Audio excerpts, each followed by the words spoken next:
Hello there. Today, for unboxing and initial checkout, we have a highly unusual device in my telephone collection. This is a BellSouth early digital answering machine with 4 mailboxes. I've never seen a consumer telephone answering device with more than 3 mailboxes before. And this is a digital machine with a copyright date on the box. Where is it? I had it found on here somewhere, I thought.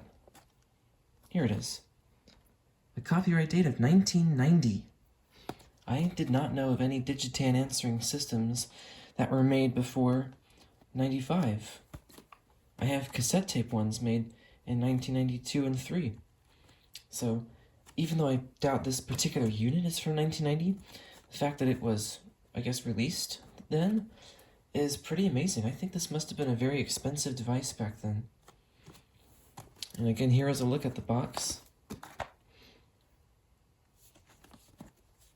It does have a message counter on the unit, even though it's not shown on in the pictures for some reason. And on the back it's got a cool cutaway to show the circuitry back here. Tapeless message storage on a voice chip. Battery backup, 9-volt battery. Hopefully it hasn't leaked or anything in here. So I believe this hasn't been opened in all its life since it left the factory. So let's take a look at this thing.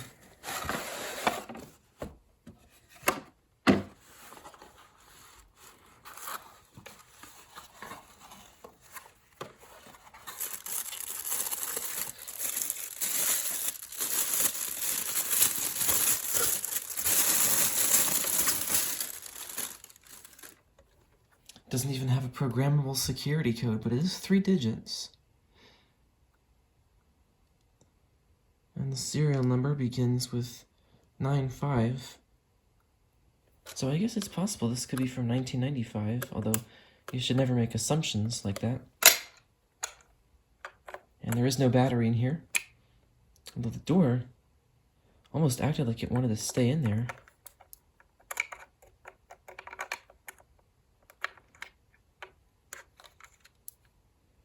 Alright, let me grab a 9-volt battery.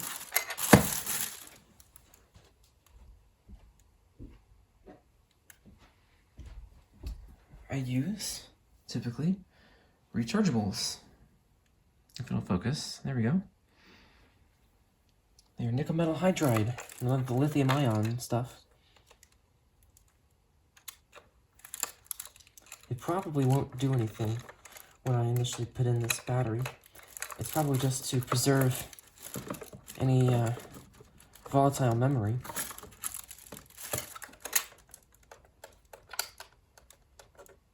Hopefully it'll fit in here.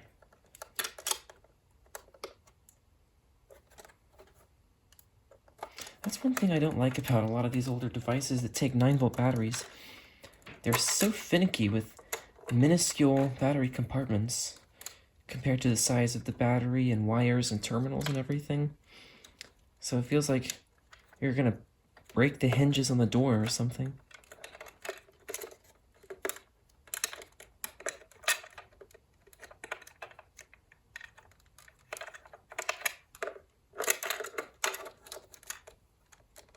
Alright, let's see if that did it. Nope. We're just gonna leave that off for now. And it's got the screen protector still on there, so let's go ahead and take that off.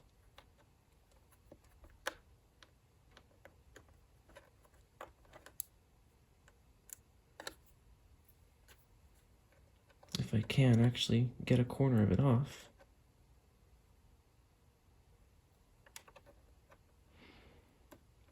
I do want to go ahead and say, especially currently, I don't feel like editing a bunch of video clips together like I frequently do, so please bear with me if I need to take a few minutes to get something like the screen protector off.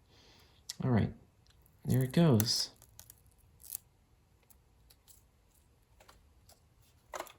Oh, forgot to hold the battery in place, but of course it's got wires.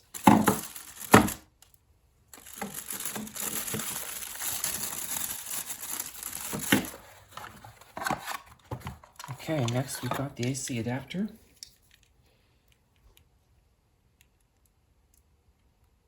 Which outputs 9 volts AC, 440 milliamps.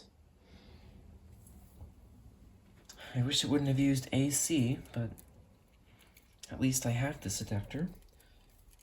Hopefully it doesn't go bad.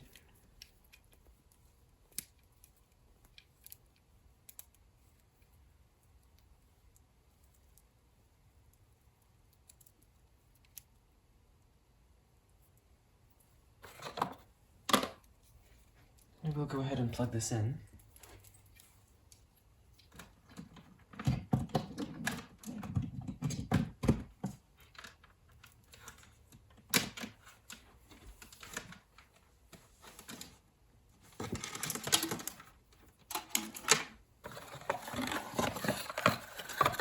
Here's the phone line cord.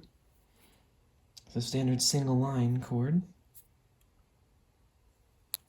Come on, let's focus, please. You can kind of, there we go. All right.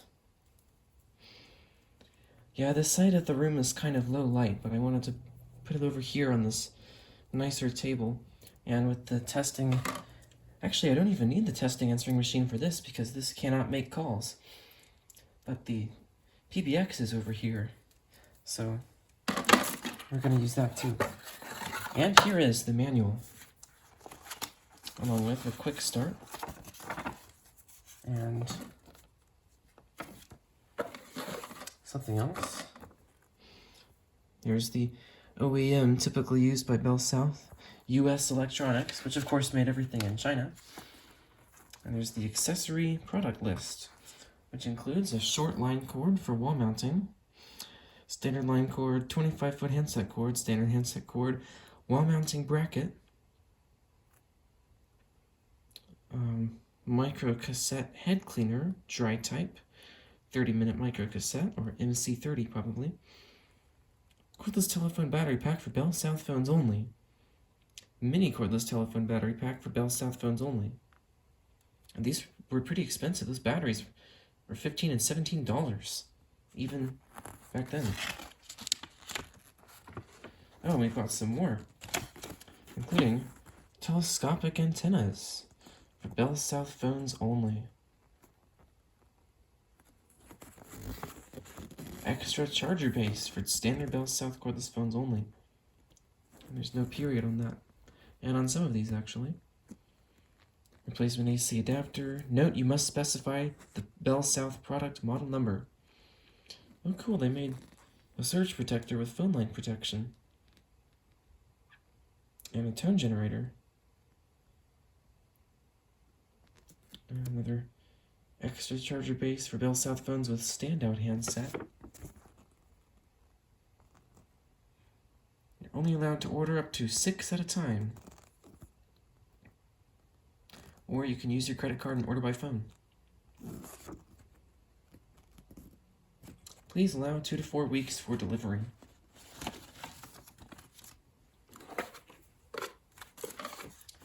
And we're not going to look at the manual right now, but let's start with the quick start guide.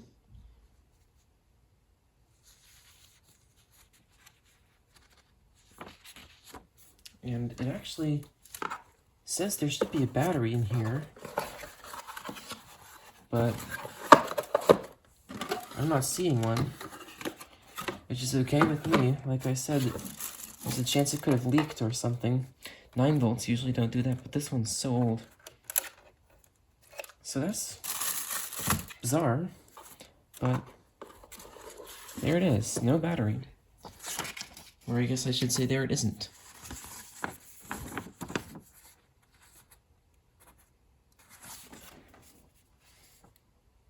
Wind loose wires around the area between battery and connector. Yeah, that's what I did. Insert one end of the telephone line cord into your home's modular telephone jack and the other into the jack on the base unit. So I guess In this case, the answering machine is what's called the base unit. And in this case, I'm going to be inserting this into a PBX.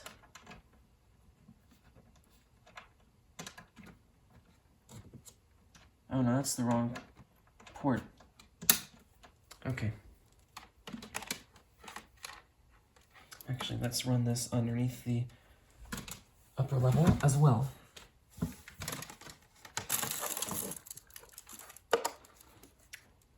On the back, we've got 3 plugs: power, line, and tel. I'm assuming this would go into the line plug. So there it is.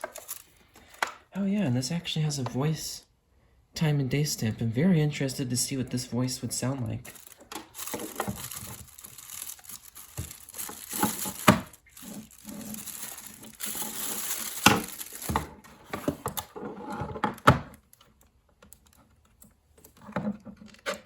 It's got nice sticky rubber feet on the bottom, or front, I guess. Nice.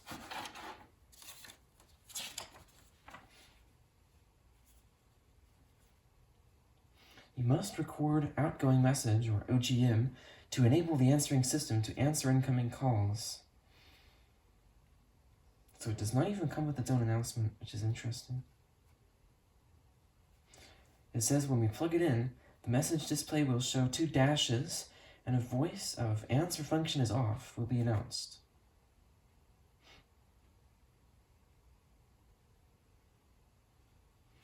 Maximum is 30 seconds for your OGM.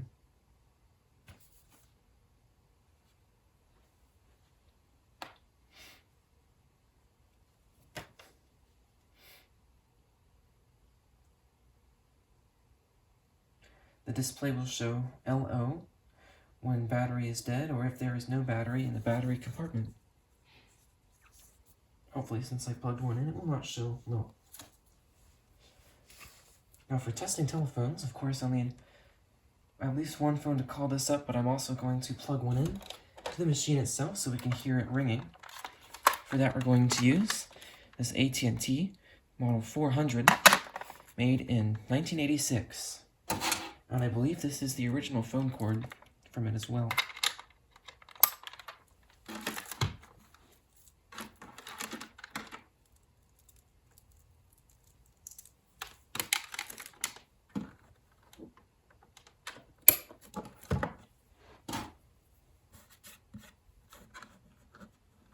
I think some of these speaker holes still have some plastic burrs.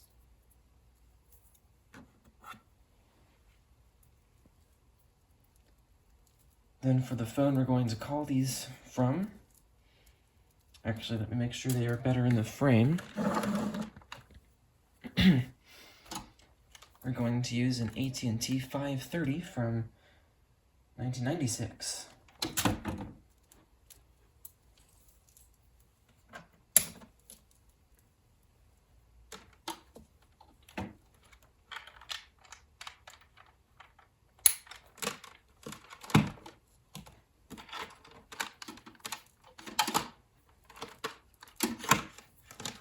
Alright, let's plug in the machine. Answer function is off. That is interesting. So I noticed initially the box here reminded me of another answering machine that I have gotten. I think that one was from a thrift store. I found this one online. And that was the Panasonic KX-TM85B, which is right over here.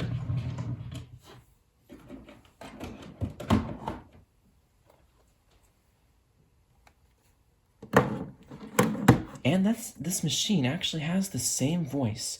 It just has better quality. I think this one, I don't know, the speaker sounded a little weird maybe. Maybe it's just excessively digitized, oh boy. So let's start by, I think over here, we've got ringer, 2 for toll saver, and volume, and that's it. So we're going to turn down the volume a little bit, and let's press clock. Since it's not set, I guess it won't announce anything. Let's press and hold it.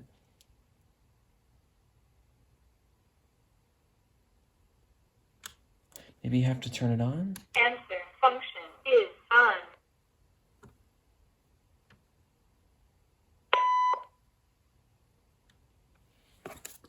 Okay,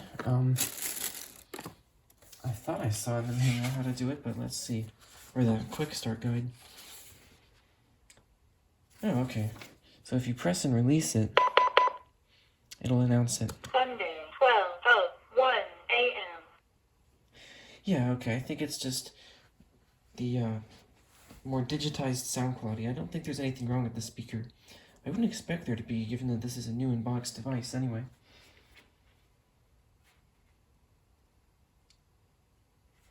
Alright, so press and hold it until a beep tone sounds. The display will show the day previously set or default setting, 01. Press skip or repeat button to change the day setting until the display goes to the desired day. And today is the 16th.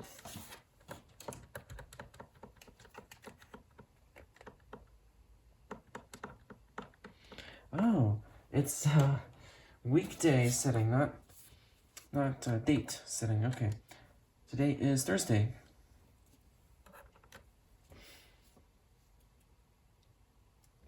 I'm not sure actually whether it would, or what format it's using for these numbers. But anyway, or I mean what days it is. Geez, I'm trying to say, I'm not sure whether it's counting the weekends as being, oh man, it timed out, both on the end of the week or starting with Sunday and then ending with Saturday. We're just going to assume it's going to do it that way. So you press the clock button to advance to the hour setting and repeat the process, and then do that again for the minute setting, and then you can hear the day and time you've set after you finish it.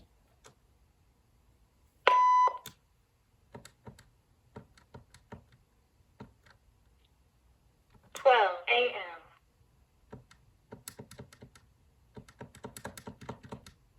12 p.m.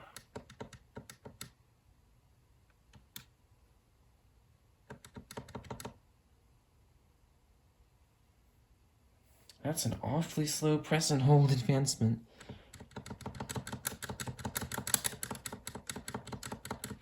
Takes a good bit of force to activate these buttons.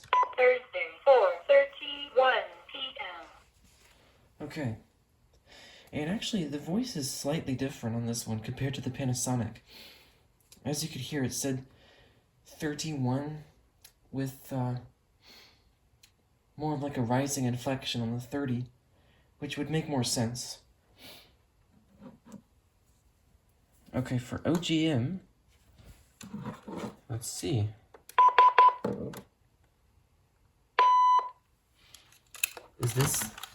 Is this the microphone? Hello, hello. Goodbye, goodbye. Is this the microphone? Hello, hello. Goodbye, goodbye. That didn't sound too bad, actually.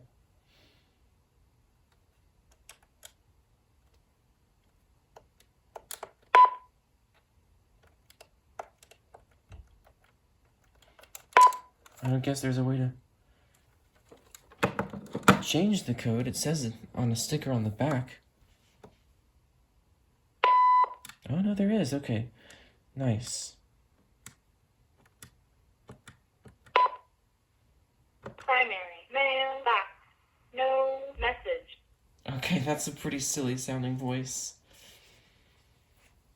Primary mailbox. No message.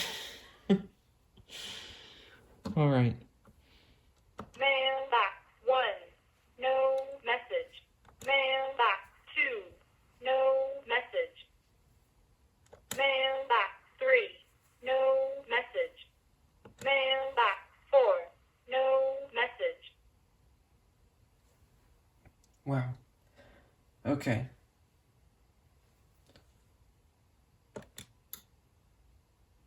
Oh, interesting. That picked up the line.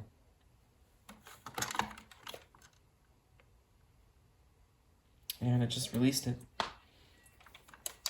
Okay. Let's see what happens when we press and hold it. Alright, I guess you have to hold it for the entire duration of your memo recording. That beep is pretty loud. Oh, whoops, it already...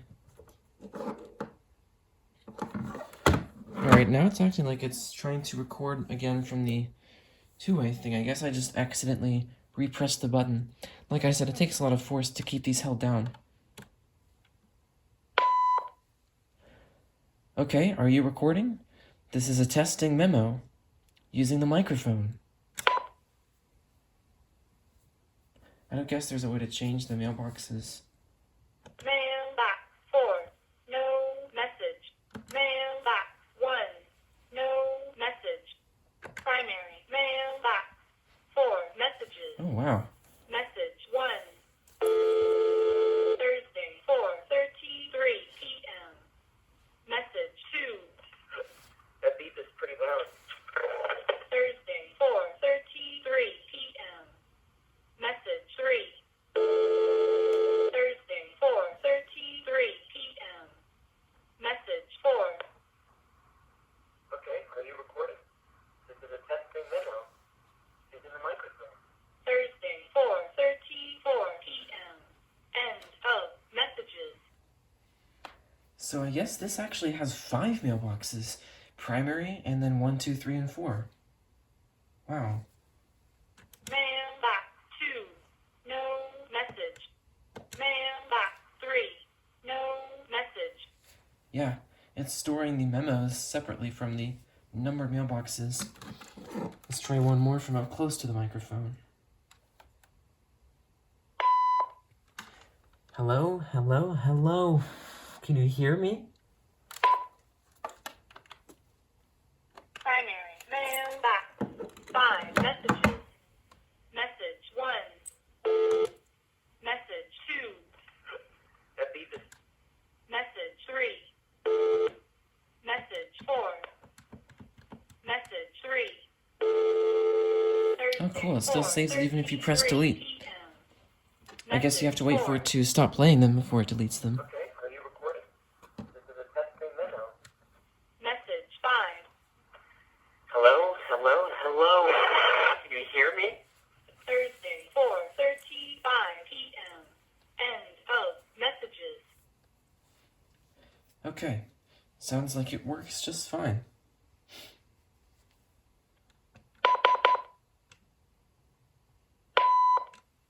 Alright, that cleared them all out. I wonder if it would do different ones for... Or if you have to delete all messages separate times for separate mailboxes. Now, I want to know how to go into different mailboxes. I guess we'll just start by calling it, waiting for it to answer, then pressing 1, 2, 3, or 4 for any of these boxes. Oh yeah, let me make sure the ringer is set to a good volume, which it is on both of these phones.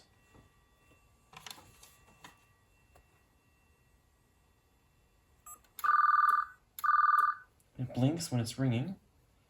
Nice.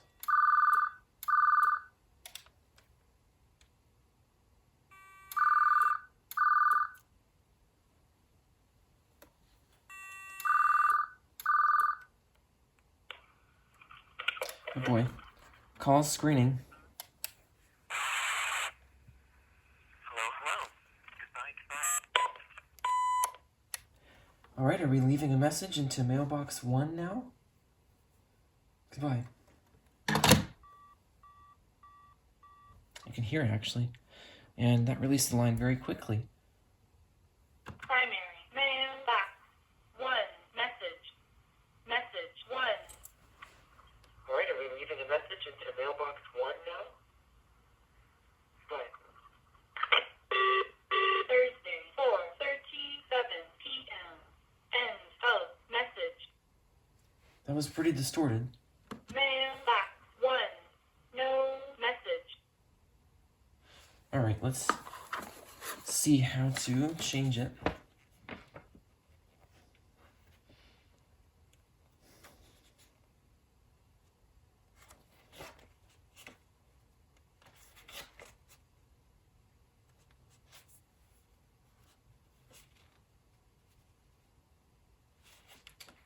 19. Leaving messages in mailbox.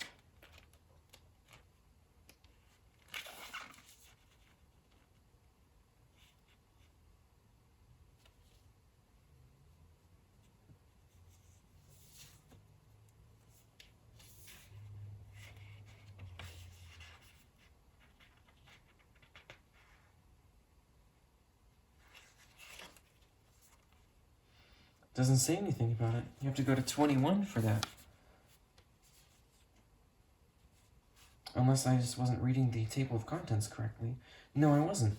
That was the number in the table of contents.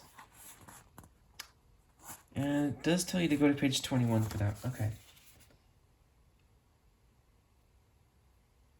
Wait until the end of OGM and a beep sounds. Press the corresponding buttons on the remote tone dialing phone to select the desired mailbox. 01 for mailbox 1, 02 for mailbox 2, 03 for mailbox 3, and 04 for mailbox 4. Alright, that answers that.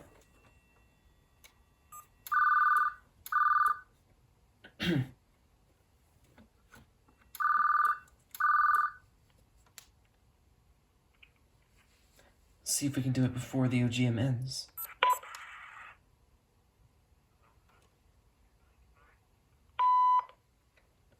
Is it recording into mailbox 1? Now is it recording into mailbox 1? Testing 1, 2, 3. Whoa. Just knocked a sticky note off of my tape deck here. Okay, goodbye.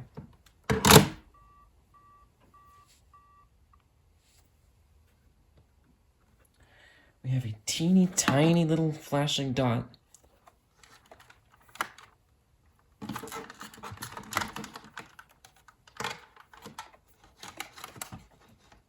Right there in the corner. Mailbox 1 message. There we go. Message 1. Now it's recording into mailbox 1.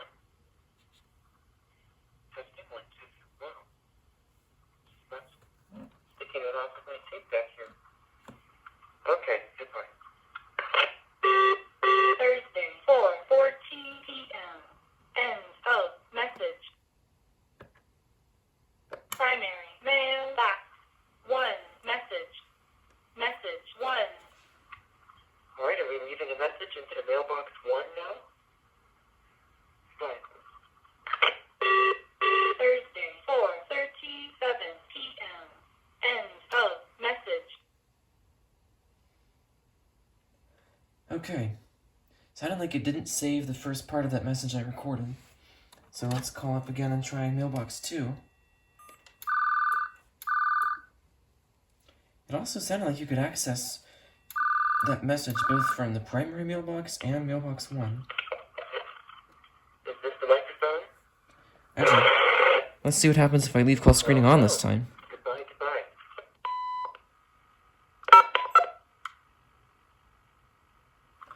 Okay, are you recording into mailbox 2? I don't think so, because I didn't hear a second long beep. Let's try again. Now we're recording into mailbox 2. Feedback freak show time. Alright, hello? That's not too bad, actually. It seems like it's trying to do feedback, but it's not that bad. There we go. Alright, goodbye.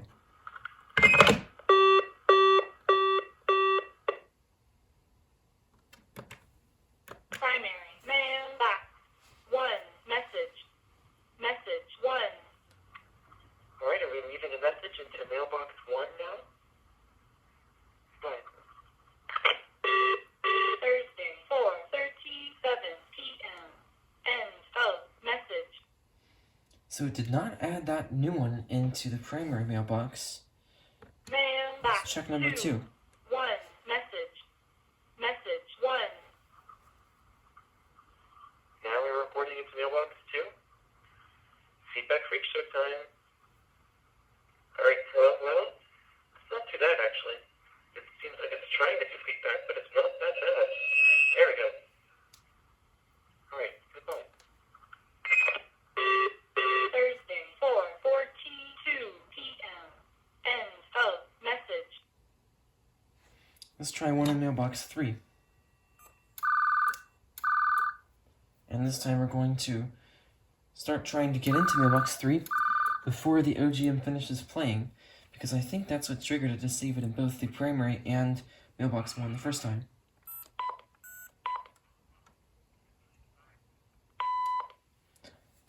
Alright, this is testing message number 3 that's saved on this machine currently.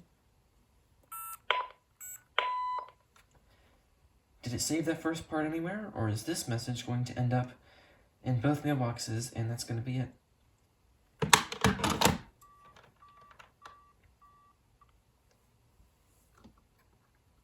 Primary. Mailbox. 1.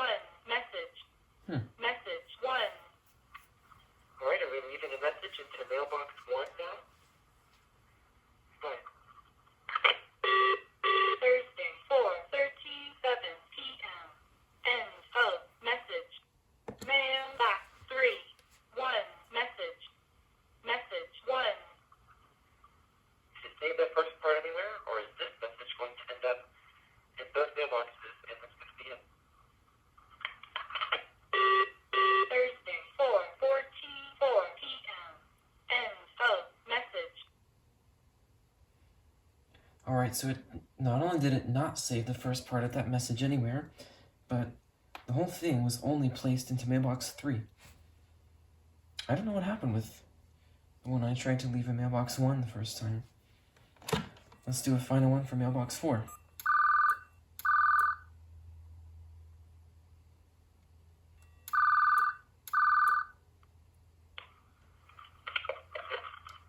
Is this the microphone?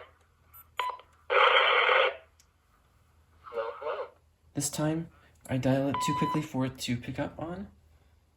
So this time, I was just saying, this time I dialed it too quickly for the machine to pick up the second digit, which was 4. So let's see if this message is getting put into the primary mailbox.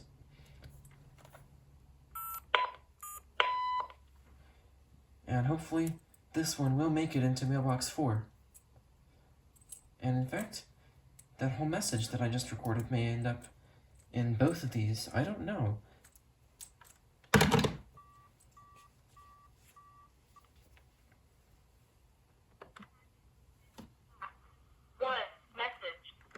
Message 1. Alright, you can press play again to stop it. Mailbox 4. 1. Message. Message 1. And hopefully, this one will make it into mailbox 4.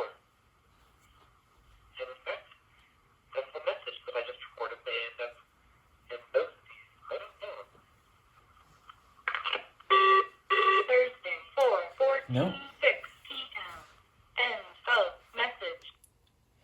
Well, at this point, until I review the footage, I guess I have no choice but to consider the thing I first recorded that made it into both mailbox 1 and the primary box as an anomaly. Although it looks like it's still saying there's a new message. But it's changing the pattern. Hold on. 1, 2, 3, 4. 1. Alright, so I guess it's trying to use that dot to indicate how many, or to indicate that there are new messages in each of the 4 mailboxes, maybe? Or that there are messages present? Let's see what happens if we delete number 3. Mailbox 3. 1. Message. Message 1. End of message. I've got 1, 2, 3, 4. 1, 2, and 4. Okay, so the dot blinks. This is, I can't decide whether this is creative or necessarily confusing, but that little dot indicates that there is a new message in whichever number of mailboxes. Okay, let me just start over. I don't know why I can't talk today. So the dot there on the corner of the screen is blinking, and that indicates that you've got a new message in at least one of those electronic mailboxes. And the number of times the dot blinks in a row indicates the number on the mailbox. So anytime there's a message, in, for example, mailbox 1, the dot will blink once, and then eventually blink again. But if you've got a new message in mailbox 1 and mailbox 2, the dot will blink once and pause, and then blink twice in a row, and then pause, and then once again, because it's cycling back.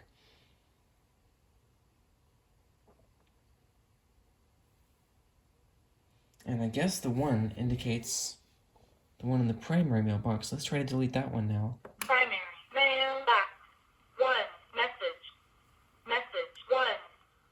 End of message. Yep, it does. Now let's see if I can press and hold and delete all the other mailbox messages. Message. Doesn't look like it. You have to review it specifically and delete it. Okay. Let's try recording a second message into one of those mailboxes.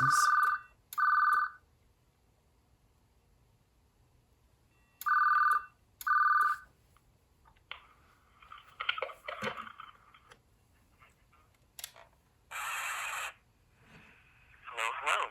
Goodbye.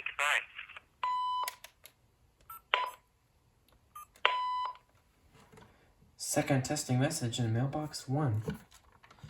Testing 1, 2, 3, -5, -9, -1 million.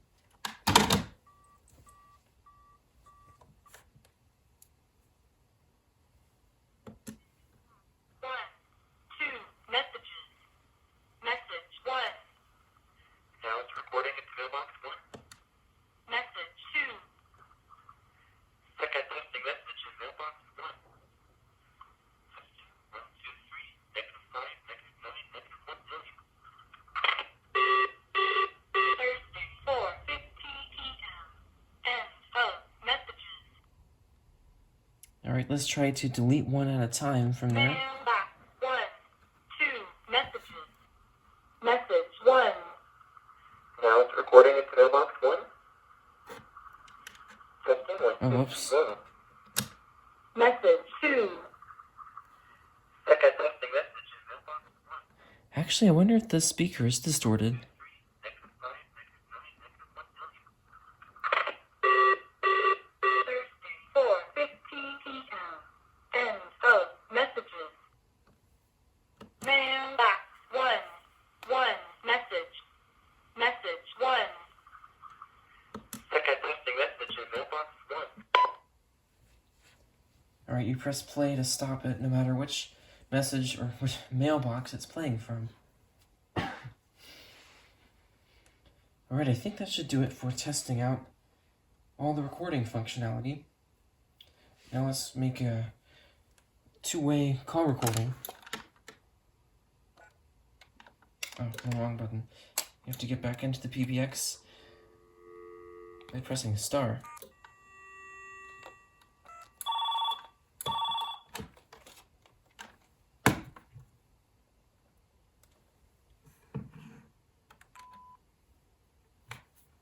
Alright, the backlight brightness has just dropped on here. Oh boy, we've got static. I think that's just from this cord. It's unfortunate. I don't remember it giving me static on this phone before. I guess it's just been a while since I've used the phone. Alright. So this is the incoming or the outgoing audio from the 400's microphone. And now this is the outgoing audio from the 530's microphone. Goodbye.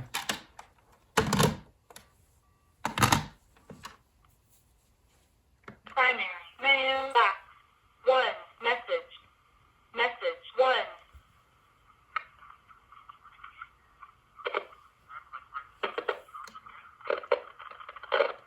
Oh boy, it's got static. I think that's just from this cord. Unfortunate. I don't remember it giving me static on this phone before. I guess it's just been a while since I've used the phone. Alright. So this is the outgoing audio from the 400 microphone. And now this is the the outgoing audio from the 530 microphone. Go ahead. Thursday, 4:52 p.m. End of message. Okay, that should be about it for testing this machine. In conclusion, I think the sound quality may actually be abnormally distorted. It might need to be recapped, but I don't have any replacement capacitors on hand, so it'll just remain distorted for now. But it sounds kind of like, from what I can tell through the distortion, if that is indeed what it is, it sounds like the recording quality is actually not too bad for an early digital machine. Certainly it is excessively digitized and distorted, but you can actually understand it. And many of the VTech and AT&T machines of the 2000s through the early 2010s, well, some of those early 2010s were actually quite good, but even including some of the ones now, a lot of those just don't sound that much better. Even the Panasonic ones are probably less than twice as good from the early 2000s, I mean. The recording quality on all of my Panasonic early 2000s answering machines, or early to mid 2000s machines, is less than twice as good as this. So all in all, being that this is probably over 30 years old, that's not bad. And it's a pretty neat machine. I did not expect this at all to have the same voice as a Panasonic one. Very interesting. And of course, this technically has 5 different message recording locations. So that'll be it for the initial checkout of the BellSouth model 1198/1198C. Let's actually see which one this is. It is the 1198.